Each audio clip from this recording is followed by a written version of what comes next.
Is there a specific form of clothing for Ihram? I know we mentioned the two garments, but are we confined to those two garments? Mm-hmm. And obviously this is for the men. And what is the form for the women? Yeah.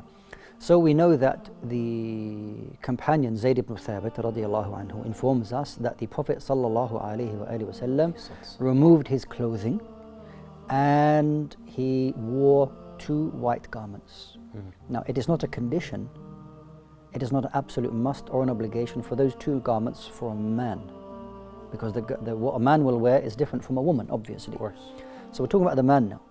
It is not an obligation for those two, the clothes of Ihram, to be white. But the thing is, alhamdulillah, in this day and age, the availability of the clothing of Ihram is widely available. So buying and finding a white garment, mashallah, is very easy. Mm-hmm. And it is preferred. It is a preferred option to wear two white sheets. Nothing else, just to have those two white sheets. That's for the male. As for the female, then she is permitted to wear whatever she likes. Mm.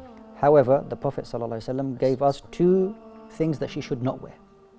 She does not wear gloves, nor does she wear a niqab. Mm-hmm. So people who claim that the niqab is something cultural and that is something being pushed from a pre-Islamic Arab society and that it was not from Islam, the Prophet ﷺ mentioned by name, وَلَا تَتَنَقَّبْ, that she does not wear a niqab. So the Prophet ﷺ made it part of our deen, that while in Ihram, you don't wear the niqab. Mm. But outside, you wear it if she wishes to do so. So it's part of the deen. Mm. So these two things, the gloves and the niqab, she is not permitted to wear. However, if normally she wears a niqab and she would like to cover herself in front of non-maharim men, what does she do?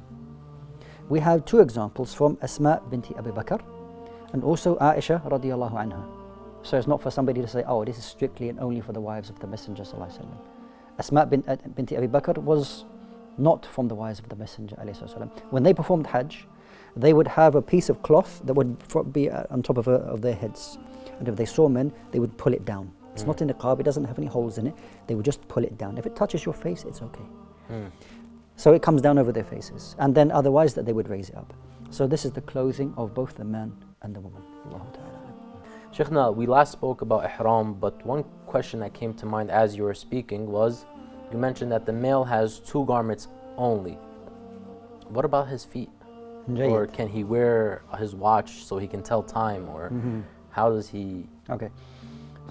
With regards to the garments of the man, you're rightly saying that it's not as though you have to walk around barefooted, but it is permitted for you to wear footwear, although that is also there are some guidelines concerning that. It's not you just wear like some boots or anything like that. So it is permitted for a person to wear some form of sandal. So the shoes that you would normally wear, like boots or shoes or trainers or sneakers or something like that, you should not wear that while in the state of Ihram, according to the most correct view. Even though it may be below your ankle and things like that. Really, it is preferable because there are three different kind of views on the footwear of the men. But again, for the purpose of our learning, inshallah ta'ala, we'll take the view which seems to be in line with what the advice that the Prophet ﷺ gave to us. And that is a type of footwear that allows your the front part of your foot to be exposed, not to be covered, like your toes are exposed. So and something is for sure below your the ankles. So those kind of sandals that maybe have a strap across the front of it, that's fine. You can wear something like that. Or those kind of flip-flops that have there's the little thing that goes between the big toe and the toe next to it. That's something that's comfortable for you to wear. So this kind of footwear, and there's so many different types. But as long as you don't you avoid something which covers the whole front of your foot. Okay. If it's partially open, leaving the front part of your toes open as well, this is probably the most suitable footwear.